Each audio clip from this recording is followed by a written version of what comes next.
The air in the courtroom was thick with greed and grief. On one side, the cheating husband Richard Vance and his perfectly manicured mistress Isabella sat poised to inherit a technology empire. On the other 19-year-old twins, Liam and Chloe, their faces pale with loss. The final piece of evidence was a video deposition from their dying mother. On the large screen, Eleanor Vance, frail and weak, locked eyes with the camera. Then, in a moment that silenced the entire room, she lifted a trembling hand and pointed not at her husband, but directly at her heartbroken children. In that gesture, a multi-million-dollar estate hung in the balance. Isabella began to shake, not with excitement, but with pure, unadulterated fear. What trap had the dying mother set? The Vance family home in Atherton, California was a monument to modern success. Glass walls overlooked manicured gardens, and minimalist art adorned the sterile white walls. It was a house built by brilliance, but it had become a gilded cage of sorrow. The brilliance belonged to Eleanor Vance, the matriarch, and the true architect of their fortune. Vance Innovations wasn't just named after her husband, Richard. It was born from her mind. Her patents in biocompatible materials had revolutionized medical science and made them unimaginably wealthy. But now, Eleanor was dying. The diagnosis had come 6 months prior, stage 4, pancreatic cancer. It was a swift, brutal verdict that had shattered the pristine facade of their lives. For her twins, Liam and Chloe, it was as if the sun had decided to extinguish itself. Their mother, their source of warmth, logic, and unconditional love, was fading. They watched her grow frail, the vibrant light in her eyes dimming, but her mind, that razor-sharp intellect, remained untouched. Richard's grief, however, seemed performative. He was a master of the concerned sigh, the furrowed brow in public, the somber press statement about his wife's brave battle. In private, the cracks in the porcelain were becoming chasms. He was impatient, his conversations with doctors less about comfort and more about timelines. He spent less and less time at her bedside, citing urgent company business. The twins noticed. They noticed the scent of an unfamiliar, expensive perfume clinging to their father's suits. They saw the late-night texts that made him smile, a genuine smile they hadn't seen directed at their mother in years. The urgent company business had a name, Isabella Rossi. She was the new vice president of marketing at Vance Innovations, a woman a decade younger than Eleanor, with a serpentine grace and an ambition that burned cold and bright. She was everything. Eleanor wasn't overtly glamorous, politically cunning, rather than intellectually brilliant, and entirely focused on the wealth the company generated, not the good it did. One rainy Tuesday, Chloe had come home early from her university classes to find her father's car in the driveway. She entered the house quietly, hoping to read to her mother, only to hear laughter, a woman's throaty, confident laugh coming from the master bedroom. It was not her mother's room anymore. Eleanor now resided in a medically equipped suite downstairs closer to her nurses. Chloe's blood ran cold. She crept up the grand floating staircase and pushed the door open a crack. There was Isabella wrapped in her mother's favorite silk robe, sipping a glass of champagne. Richard was standing by the window, already dressed for an evening out. "Are you sure you have to meet with the lawyers again tomorrow?" Isabella purred, tracing the rim of her glass. "It's all so morbid." "It's necessary?" Richard set his back to the door. "Eleanor's old will splits everything. The company shares the estate. Half to me, half to the kids in a trust. That's not going to work. For us. So you'll have the new one ready for her to sign. Davies is finalizing it. Everything to me. The children will be provided for through a small allowance. She's so weak. so medicated. She won't even know what she's signing. Chloe felt a wave of nausea, so intense she had to clamp a hand over her mouth. She backed away silently, tears streaming down her face, her heart a block of ice in her chest. She stumbled down the stairs and out of the house, running into the cold rain until she found her brother Liam in the family library, poring over one of their mother's old engineering textbooks. She didn't have to say a word. The look on her face told him everything. The betrayal they had suspected was real. Their father was not just waiting for their mother to die. He was actively plotting to steal her legacy while she was still breathing with her replacement already comfortable in her home. That night, the twins made a solemn vow. They wouldn't let him win. They would protect their mother's life's work, even if they had no idea how. They went to their mother's room, their faces scrubbed clean of tears, but their eyes red-rimmed and fierce. Eleanor was awake, her gaze lucid. She looked from one distraught face to the other, and a flicker of sad, knowing intelligence passed through her eyes. "Tell me," she whispered, her voice a fragile thread of its former strength. And so they did. They told her everything.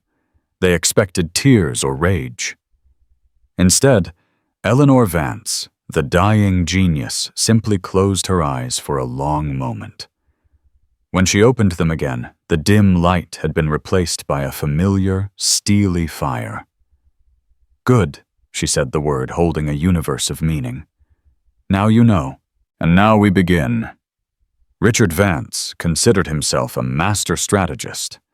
He'd built a career on taking credit for Eleanor's genius, translating her complex scientific breakthroughs into digestible, profitable sound bites for investors. He was the face. She was the brain. He had long grown to resent this dynamic feeling like a well-dressed parrot. With Eleanor fading, he saw not a tragedy, but an opportunity, a final ultimate acquisition. His lawyer, a sleek corporate predator named Marcus Davies, had drafted the perfect document. It was a new last will and testament, a masterpiece of legalese that was both ironclad and brutal. It revoked all previous wills. It named Richard as the sole beneficiary of Eleanor Vance's entire estate, including her 51% controlling stake in Vance Innovations. The twins Liam and Chloe were relegated to a footnote, a trust fund containing a paltry $100,000 each, to be dispensed at Richard's discretion. It was an insult dressed up as a provision. The key is the setting Davies had advised stirring his espresso in a downtown high-rise office. No witnesses who are loyal to her, just you, me, and a notary who understands the delicate nature of the situation. We present it as a simple update, a formality to ease her mind. The day they chose was a Thursday. The twins had morning classes, and Eleanor's longtime personal nurse, a kind woman named Sarah, had the day off. Richard had arranged for a temporary agency nurse, someone with no personal connection to the family. He entered Eleanor's room with a practiced air of solemn concern. Isabella had coached him that morning. "Look sad, Richard. Look burdened, as if this is the hardest thing you've ever had to do." He played the part perfectly. He held Eleanor's frail hand. "My love." He began, his voice thick with false emotion. "We need to get our affairs in order, for the children, to make sure everything is simple and clean for them when the time comes."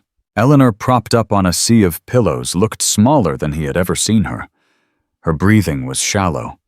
Her eyes, usually so sharp, seemed clouded, distant. He felt a surge of confidence. She was too sick, too weak to fight. "A new will?" she whispered, her voice barely audible. "Just an update," Richard soothed. "Davies is here to walk us through it. It simplifies everything. Puts it all in my name to manage. You know I'll always take care of Liam and Chloe." Davies stepped forward, all smooth reassurances and rustling papers. He summarized the document in vague, comforting terms, glossing over the brutal disinheritance of her children. He spoke of streamlining the estate and ensuring a smooth transition for the company. Eleanor was silent for a long time, her gaze fixed on a point on the far wall. Richard and Davies exchanged a subtle, triumphant glance. She was succumbing. It was working. Finally, she gave a weak, almost imperceptible nod. "All right, Richard, if you think it's best." Davies produced a beautiful, weighty fountain pen, a Mont Blanc Richard noted with approval. A pen for signing away an empire. He uncapped it and handed it to Eleanor. Her hand trembled as she took it. She stared at the signature line, her name typed neatly beneath it.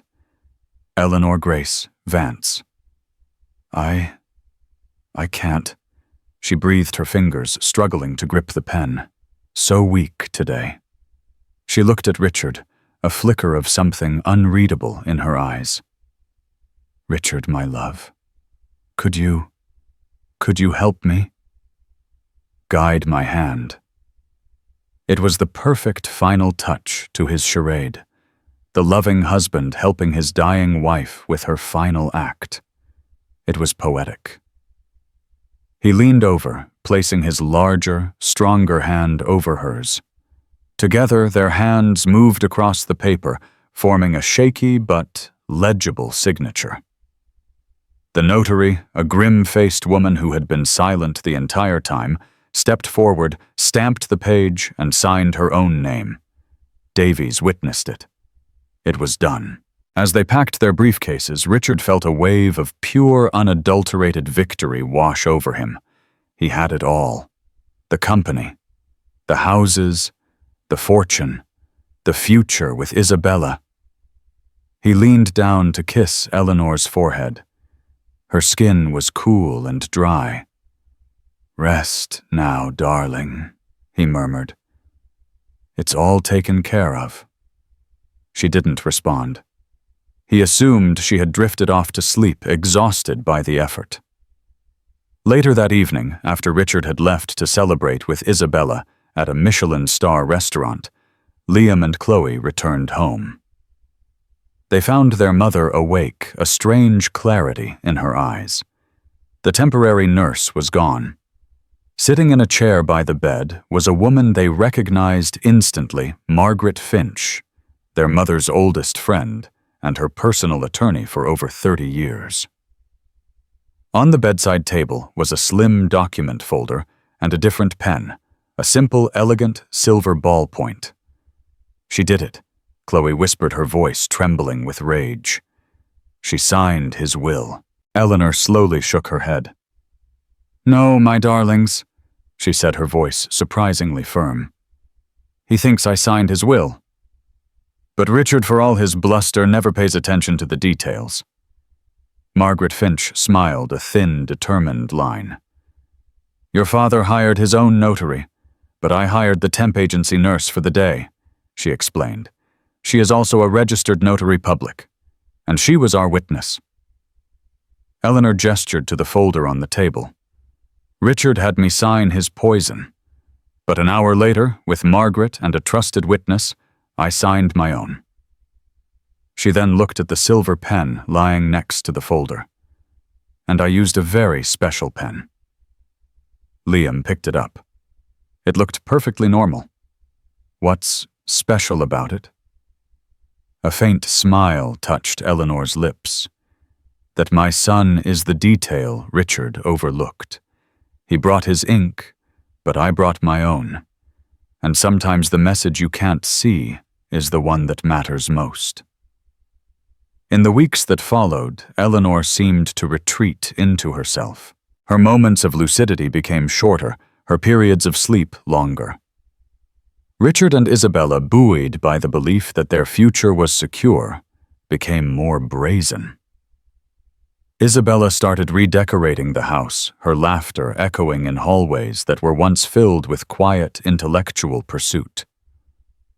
She packed Eleanor's clothes into boxes for charity, replacing them with her own designer wardrobe. It was a slow, cruel erasure. The twins bore it all with a stoicism that belied their age. They spent every possible moment with their mother not speaking of wills or betrayal, but of memories. They read her favorite poems, played her favorite classical music, and told her stories from their university classes. They were banking memories against the coming famine. During one of her clearer afternoons, Eleanor called them close. Her voice was a fragile wisp of sound. "My legacy is not this house, or the money in the bank," she whispered, her bony fingers gripping theirs. "It is Vance Innovations, but not the company it is now. The company it is meant to be." She directed Liam to a locked drawer in her antique writing desk. "The key is in the spine of my copy of Meditations by Marcus Aurelius." Liam found the book a worn, leather-bound volume and retrieved a small, ornate silver key. Inside the drawer was an intricately carved wooden box. It was small enough to fit in the palm of his hand.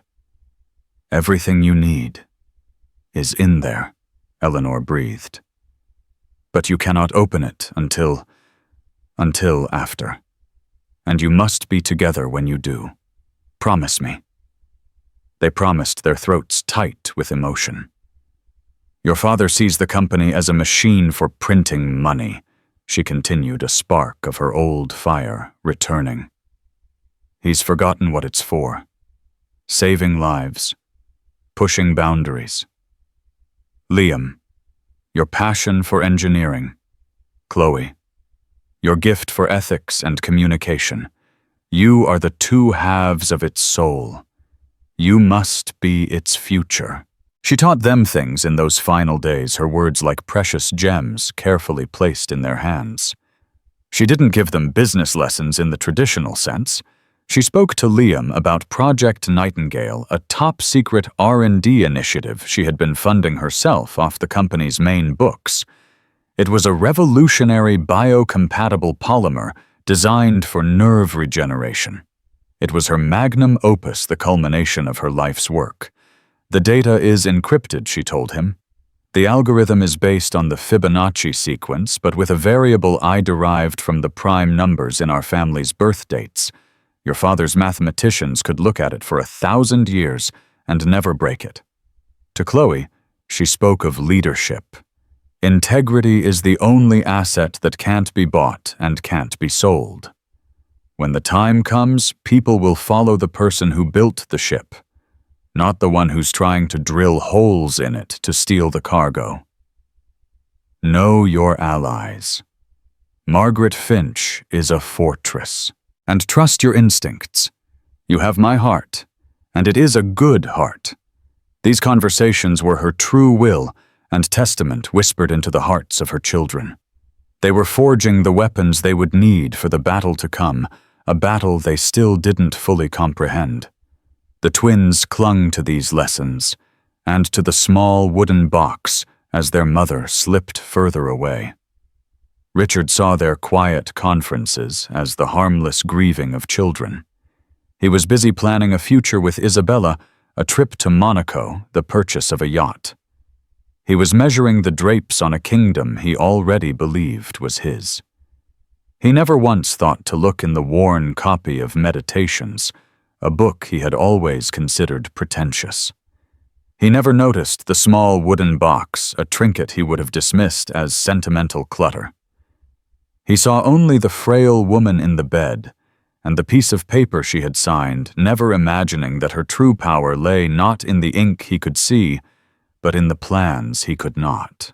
Eleanor Vance died on a Sunday morning, just as the sun was casting long golden fingers through the glass walls of her home. It was peaceful. Liam was holding one of her hands, Chloe the other. Her last breath was a quiet sigh, a release. The terrible, exhausting battle was finally over. For the twins, grief was a physical presence, a suffocating blanket that stole the air from their lungs. But through the haze of their sorrow, they felt the weight of their promise of the small wooden box that now sat on Chloe's nightstand. Their mother's fight was over, but theirs was just beginning. The news of Eleanor's death seemed to invigorate Richard. The pretense of the grieving husband lasted less than 24 hours. The day after her passing, while Liam and Chloe were numbly attempting to make funeral arrangements, a large moving van pulled up to the house. Isabella Rossi stepped out dressed in a sharp, all-black pantsuit looking less like a mourner and more like a CEO conducting a hostile takeover.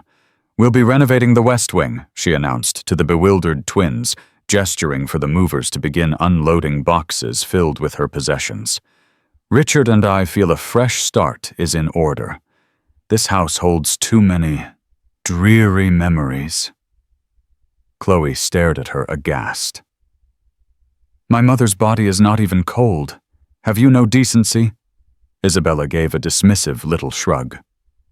"Grief is a private process, Chloe. Life, however, goes on. And this is my life now. Our life. That was only the beginning."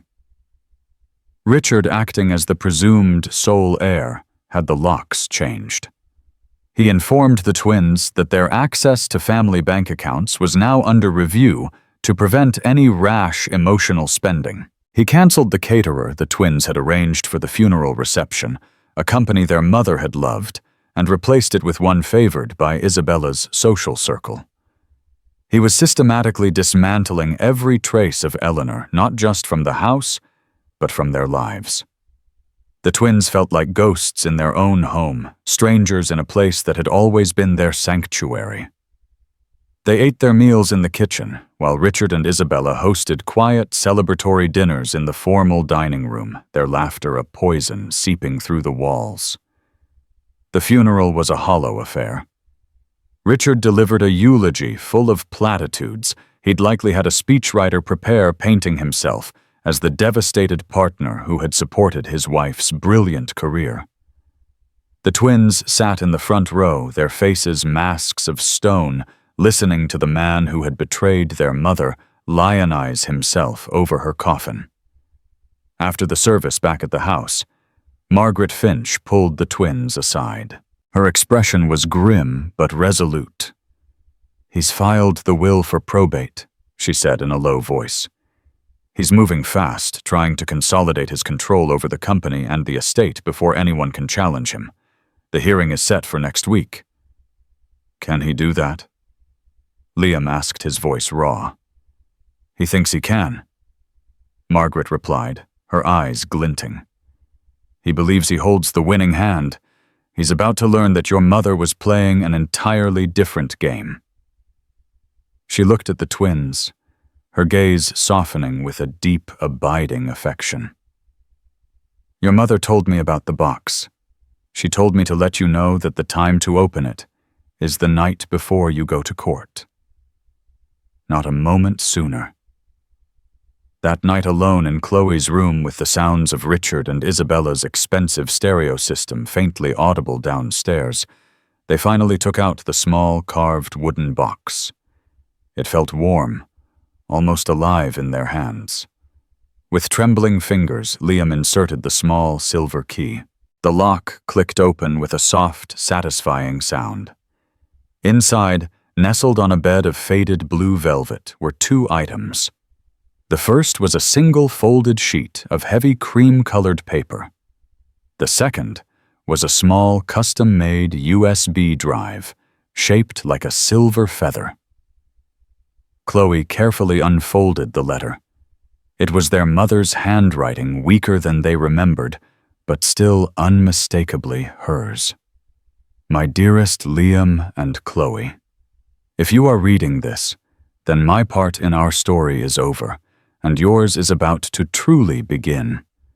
I am so sorry for the deception I had to put you through, but it was the only way to protect you and to protect the work of my life.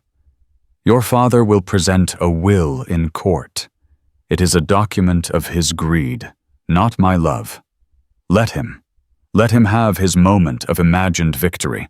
Our victory will not be loud, but it will be absolute. The document I signed with Margaret is not a will.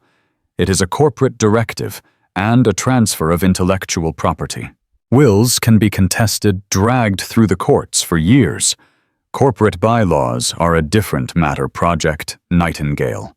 My nerve regeneration polymer was never an asset of Vance Innovations. I funded it personally through a private shell corporation. It is my personal intellectual property, and I have assigned 100% of that patent and the shell corporation that owns it to you. The USB drive contains all the data, the research, and the final algorithm. The password is the answer to the question I asked you every night when you were children. What are the two most powerful forces in the universe? Tears streamed down Chloe's face as she remembered. It was their nightly ritual. Her mother would tuck them in and ask the question. Their childish answers had ranged from dinosaurs to rockets, but their mother had always given them the same correct answer. Liam looked at his sister, a slow, dawning realization on his face. He whispered the password. Love and mathematics. The letter continued. Tomorrow in court, you will feel lost. You will feel like you are about to lose everything. Trust the plan. Trust Margaret. And most of all, trust each other. You are my true legacy. Now go and be brilliant. All my love forever. Mom. They held the letter, the tangible proof of their mother's foresight, her fierce love, her utter genius. It was not an inheritance of money she had left them. It was an inheritance of purpose. And for the first time since she had died, they felt not despair, but a powerful surging hope. Their mother had left them a weapon, and tomorrow they would finally learn how to use it. The probate court of Santa Clara County was a place of cold marble and colder realities. It was a room designed to strip emotion from loss, reducing life and love to assets and liabilities. Richard Vance, dressed in a somber but impeccably tailored charcoal suit, looked every bit the grieving widower and capable CEO. Beside him, Isabella Rossi sat like a sleek black panther, a picture of supportive elegance. Her dark sunglasses failed to hide the triumphant glint in her eyes. They looked at the twins who sat at the opposing table with Margaret Finch, with an air of dismissive pity. Judge Alistair Hayes, a man with a reputation for being thorough and impatient with theatrics, presided. He read from the document submitted by Richard's lawyer, Marcus Davies. We are here to review the last will and testament of the deceased Eleanor Grace Vance, dated August 14th of this year. The judge began, his voice echoing in the quiet room. Mr. Davies, please summarize your client's petition. Davies rose, radiating smug confidence. Your Honor, it's quite straightforward.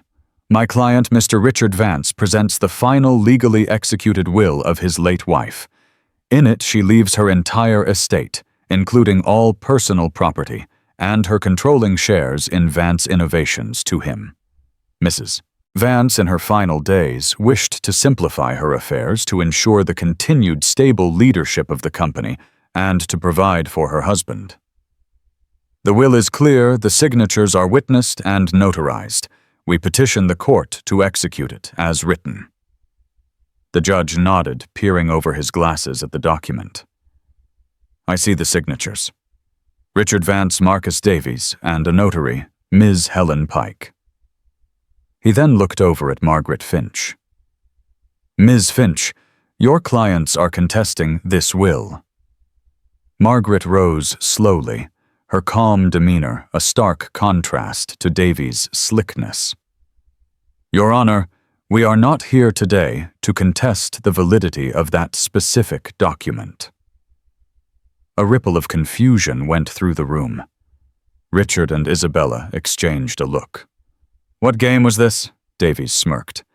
Then I'm not sure why we're here, Your Honor. If the will is not being contested, "We are here," Margaret interrupted, her voice clear and strong, to present a subsequent superseding legal instrument, as well as evidence of undue influence and duress under which the will Mr. Davies has presented was signed.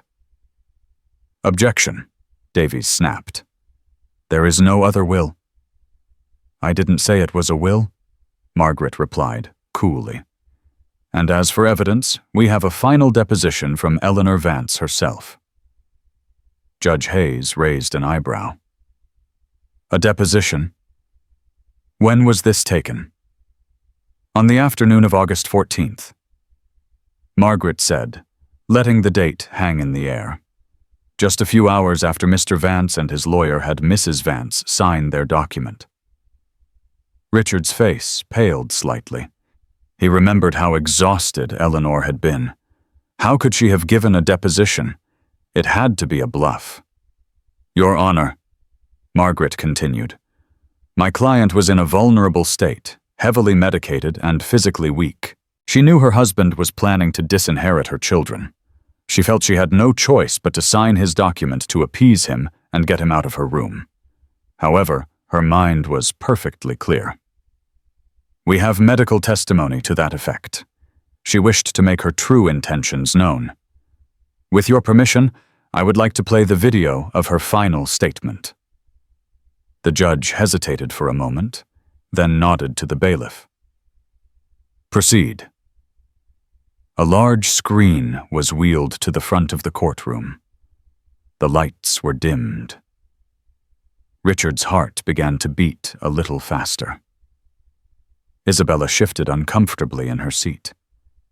The video flickered to life. It showed Eleanor propped up in her bed, looking impossibly frail. But her eyes, when they found the camera lens, were burning with a fierce, lucid intelligence. Margaret Finch was visible, sitting beside her. "Please state your name for the record," Margaret's voice said from off-screen. "Eleanor Grace Vance," she replied, her own voice weak but steady. "Eleanor, are you of sound mind and body?" A small, sad smile touched Eleanor's lips. "My body has betrayed me, Margaret. My mind is my own. Did you earlier today sign a last will and testament presented to you by your husband, Richard Vance?" "I did," Eleanor confirmed. Richard let out a breath he didn't realize he'd been holding. She admitted it. It was over. Isabella reached over and squeezed his hand, her own grin barely concealed. "And why did you sign it?" Margaret asked gently. "Because I was coerced," Eleanor said simply. "My husband and his associate, Isabella Rossi, have been waiting for me to die. They made it clear that my final days would be filled with conflict and distress unless I signed my legacy over to him. I am tired of fighting Margaret, so I signed the paper he put in front of me. I let him guide my hand and write my name." Richard shot to his feet. "Objection. This is slander." She was confused. "Medicated. Sit down, Mr. Vance," Judge Hayes barked, his eyes glued to the screen. On the video, Eleanor seemed to look right through the screen, her gaze finding Richard's. But a signature made under duress is not a reflection of my will. And Richard, for all his ambition, has always lacked attention to detail. Then Eleanor's gaze shifted, as if she were looking directly at her children. Her expression softened, filled with an overwhelming love that seemed to radiate from the screen. "To my true heirs," she said, her voice filled with emotion. "To the keepers of my legacy. To my heart and my soul. Liam and Chloe." Slowly, with what seemed like the last of her strength, she lifted her trembling right hand. She didn't wave. She didn't blow a kiss. She pointed. She pointed directly at the camera, her index finger steady, her eyes boring into the lens. The video froze on that image, the dying matriarch in her final act, anointing her chosen successors with a single, powerful gesture. The courtroom was utterly silent. And then Isabella Rossi started to shake. It began as a small tremor in her hands, then spread through her entire body. The triumphant grin was gone, replaced by a mask of dawning, horrified realization. This wasn't a simple, legal challenge. This was a ghost rising from the grave, and it was pointing right at them. The frozen image of Eleanor Vance, pointing with silent, damning authority, hung in the courtroom air. The silence was absolute, broken only by the quiet, rhythmic clicking of a pen from the court stenographer. Judge Hayes finally broke the spell. He cleared his throat, his gaze intense. "Ms. Finch, a powerful piece of theater, but a gesture is not a legal instrument. What is the substance of your claim, the substance, your honor?" Margaret said, turning from the screen to face him, "is twofold. First, the matter of the signature itself on the will presented by Mr. Vance." She walked to the clerk's desk, and with permission retrieved the will Richard had submitted. She placed it under a document camera, projecting it onto the screen next to the frozen image of Eleanor. "As you can see," Margaret continued, "the signature is shaky, which is to be expected. However, we had a forensic document analyst examine it. She produced a sworn affidavit. The analyst confirmed that while Eleanor Vance's hand held the pen, the pressure direction and controlling force of the signature are consistent with that of Richard Vance. It is in legal terms an assisted signature made under duress, a fact to which Mrs. Vance just testified." She then turned her attention to the silver pen that lay on her evidence table, the one from the wooden box. "Furthermore, Your Honor, we contend that Mrs. Vance signed another document that same day." She paused for effect. "Using this pen," Davies scoffed audibly. "A pen? What does a pen have to do with anything? This pen, Your Honor," Margaret said, holding it up, is filled with archival quality dual-spectrum ink. Visible to the naked eye is a standard blue ink. However, under ultraviolet light, it reveals a second layer of writing, a security feature often used in sensitive contracts. A bailiff at the judge's nod produced a handheld UV light. Margaret placed a blank piece of paper under the document camera, made a scribble with the pen, and the bailiff switched on the light. On the screen, glowing in a vibrant, ethereal green, were the blue marks, but embedded within them was a repeating microscopic pattern, the Vance Innovations logo. Isabella's shaking intensified. This level of planning was beyond anything she could have conceived. It was meticulous. It was brilliant. It was so Eleanor. "And what document was signed with this pen, Ms. Finch?" the judge asked, leaning forward. This was the moment. Margaret took a deep breath. "It was not a new will, Your Honor. My client was too clever for that. She knew a competing will would lead to years of litigation, draining the estate and hurting the company she spent her life building. Instead, she executed a document that makes the will Mr. Vance is so proud of almost entirely irrelevant." She produced a slim, bound folder. "This is a legally binding transfer of assets signed, witnessed by a licensed notary, and executed on August 14th. In it, Eleanor Vance exercises her right as the owner of her own intellectual property she developed before and outside of her corporate duties at Vance Innovations. Specifically, the patent portfolio and all research data for a project known as Project Nightingale." Richard's face was a mask of confusion. Project Nightingale. That was a dead-end vanity project. It had no funding, no staff. It had no official funding. Margaret corrected him. Eleanor funded it herself for years through a private holding company she established in Delaware. It was her life's work entirely separate from the main corporation.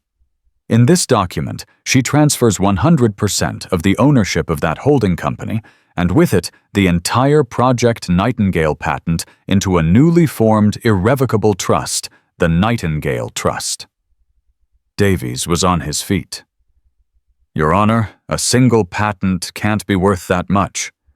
This is a distraction." "On the contrary, Mr. Davies," Margaret said, her voice dropping as she delivered the killing blow.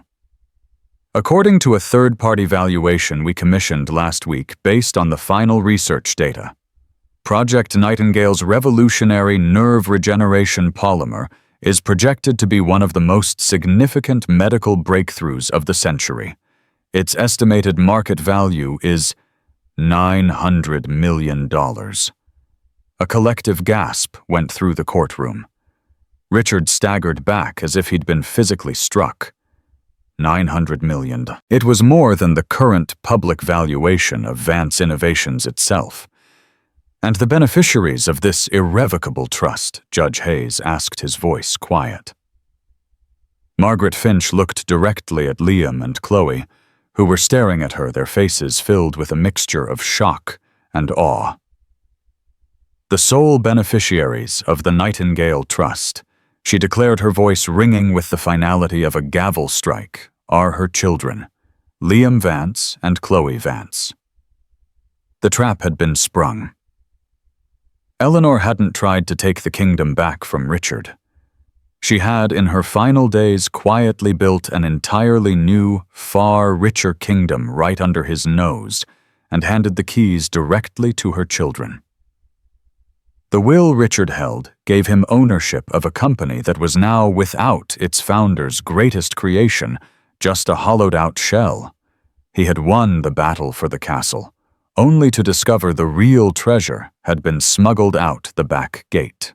Richard Vance stared at his children, no longer seeing grieving teenagers, but the faces of the billionaires who had outmaneuvered him. And beside him, Isabella Rossi finally stopped shaking. She simply sat frozen as the empire she had schemed and sacrificed her morality for turned to dust before her very eyes. Judge Alistair Hayes re-entered the courtroom with an air of finality. The room, which had been buzzing with hushed speculation, fell into a deep, expectant silence. He sat, adjusted his robes, and peered down over his spectacles, his gaze sweeping over the two tables before him. He did not look at Richard or Isabella. His focus was on the documents in front of him, as if the human drama were merely a footnote to the legal truth he was about to pronounce. After reviewing all presented documents and testimony, he began, his voice a low baritone that commanded the room's full attention. "The court is prepared to issue its ruling." Richard Vance sat ramrod straight, his hands clenched into white-knuckled fists on the polished table. A tiny, desperate part of him still believed.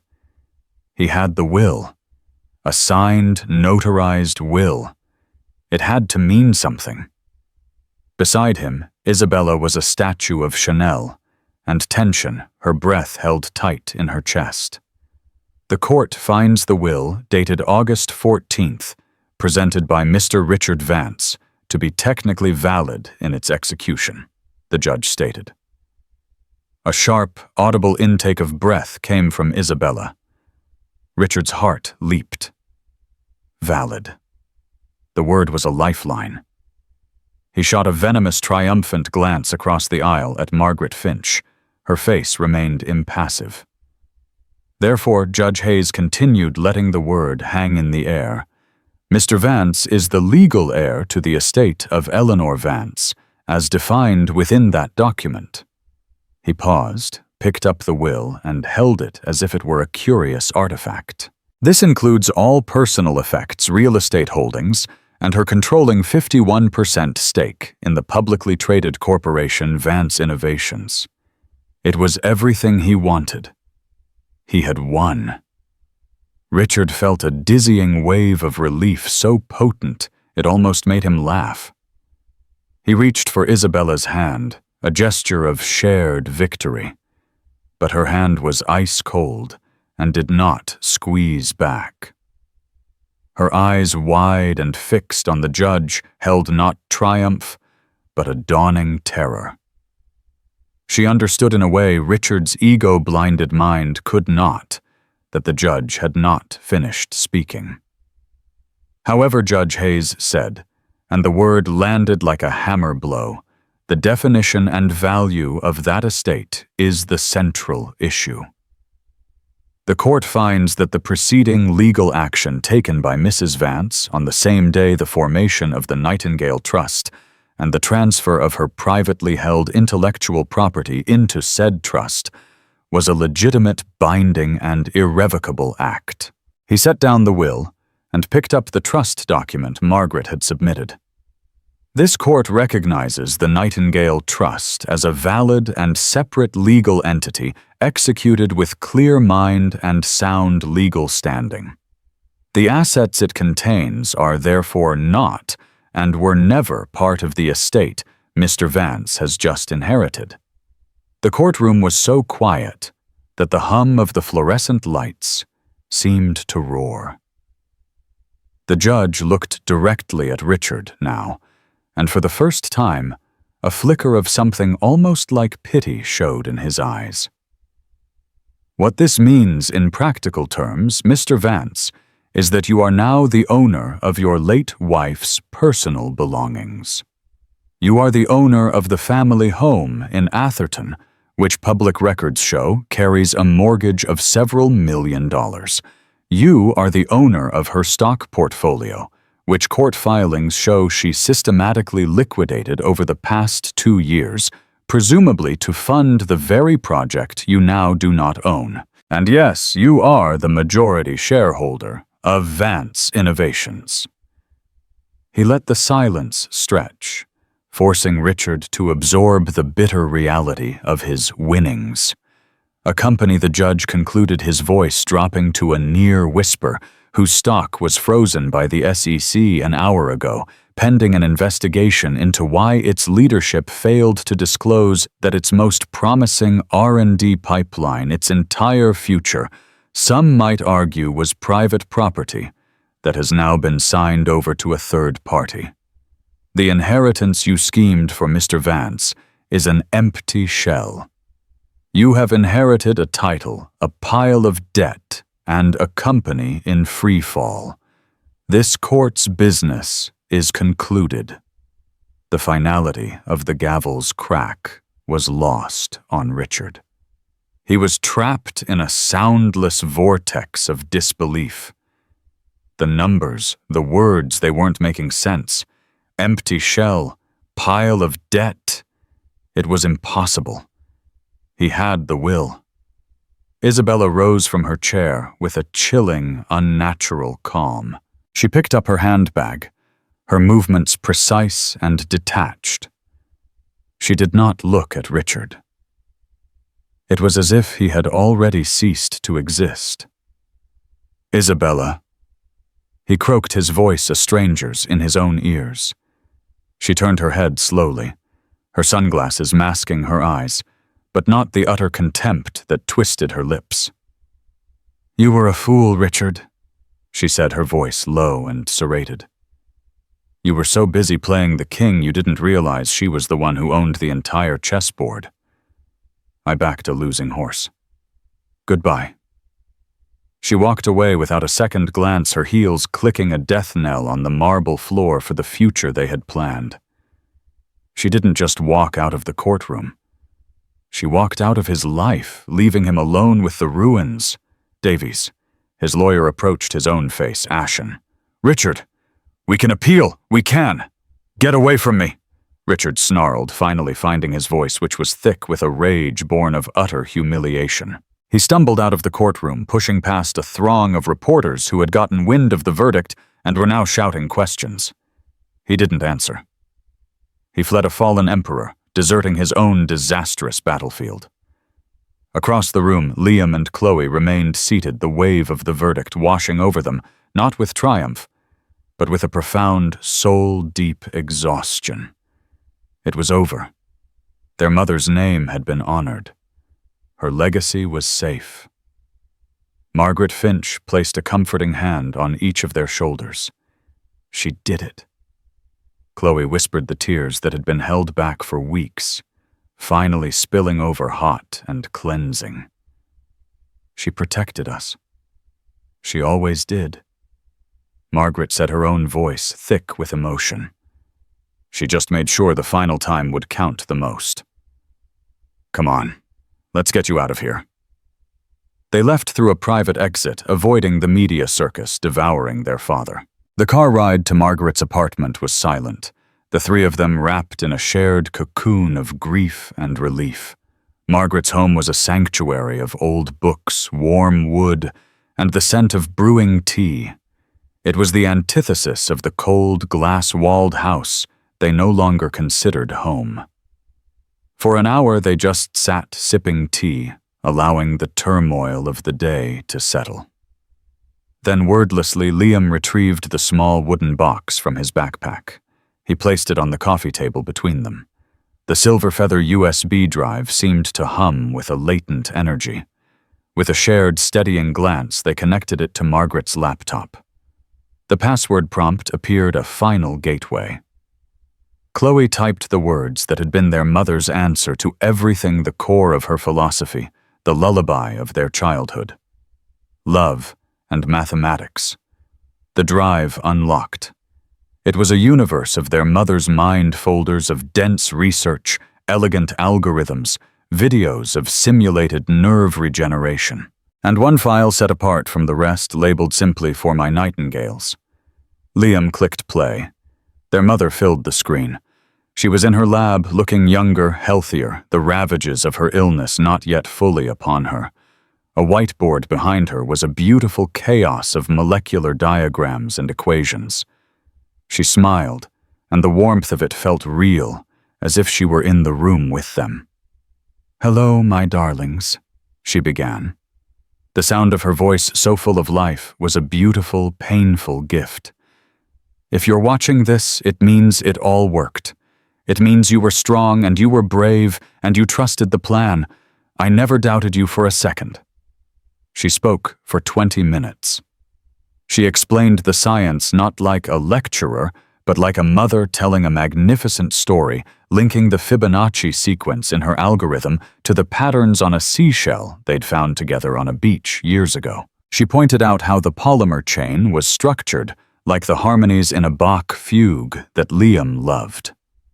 It was a message coded in their shared history, a map only they could truly read. "Your father," she said, her expression softening, with a deep sadness, always saw the company as a prize to be won. He never understood that it was a tool, a means to an end. The purpose was never the money, my loves. It was this. She gestured to the equations behind her. Healing people. That's the Vance legacy, not the stock price, not the house. The healing. Her eyes seemed to look right through the screen into their very souls. "This will be hard. People will tell you you're too young. They will try to take this from you. Don't let them. Liam, your mind is brilliant and logical. Trust it. Chloe, your heart is fierce and compassionate. Lead with it. Together you are unstoppable. You are my perfect equation." She reached a hand towards the camera, as if to cup their faces. "I have to go now, but know this. Every life you change with this work, every person who walks again because of what's on this drive, I'll be there. I will always be with you. I love you both, more than all the stars in the universe. Now go, and be brilliant." The screen went black. For a long time, the only sound in the room was their quiet sobbing. It was a grief mixed with an overwhelming sense of purpose. Their mother hadn't just left them a fortune. She had left them a mission, a map, and her unconditional belief in them. The next morning, While the financial world reeled from the collapse of Vance Innovations, the Nightingale Trust issued its first public statement. Written by Chloe, with technical specifications vetted by Liam, it announced not just the existence of the trust, but its mission to ethically and affordably bring nerve regeneration technology to the world. They didn't move into a penthouse. They didn't celebrate. Their first act as the heads of a billion-dollar enterprise was to drive to their mother's old off-campus research lab. It had been preserved exactly as she had left it. The whiteboard with her beautiful chaotic equations was still there. Standing in that quiet, sacred space surrounded by the evidence of their mother's genius, they finally understood. The courtroom battle wasn't the end. It was the beginning. Their inheritance wasn't the money. It was the work. And as the morning sun streamed through the window, illuminating the dust motes dancing in the air, Liam picked up an eraser, looked at his sister, and for the first time in a long time, they both smiled. There was a whole new board to fill. The work of the Nightingales had just begun. Eleanor Vance's final act wasn't one of revenge, but of profound love and meticulous justice. She proved that the sharpest mind and the most loving heart are the most powerful assets of all. She ensured her legacy wouldn't be squandered by greed, but would flourish in the hands of those she cherished most, becoming a force for healing in the world. It's a powerful reminder that true strength isn't about the battles you win in life, but the legacy of love and integrity you leave behind. Liam and Chloe didn't just inherit a company, they inherited their mother's unbreakable spirit. What did you think of Eleanor's brilliant and intricate plan? Was it the perfect justice for her cheating husband? Let us know your thoughts in the comments below. If this story of a mother's fierce love and incredible foresight touched your heart, please give this video a thumbs up, share it with someone who needs to hear it, and don't forget to subscribe for more unforgettable stories. Your support helps us bring these powerful narratives to light.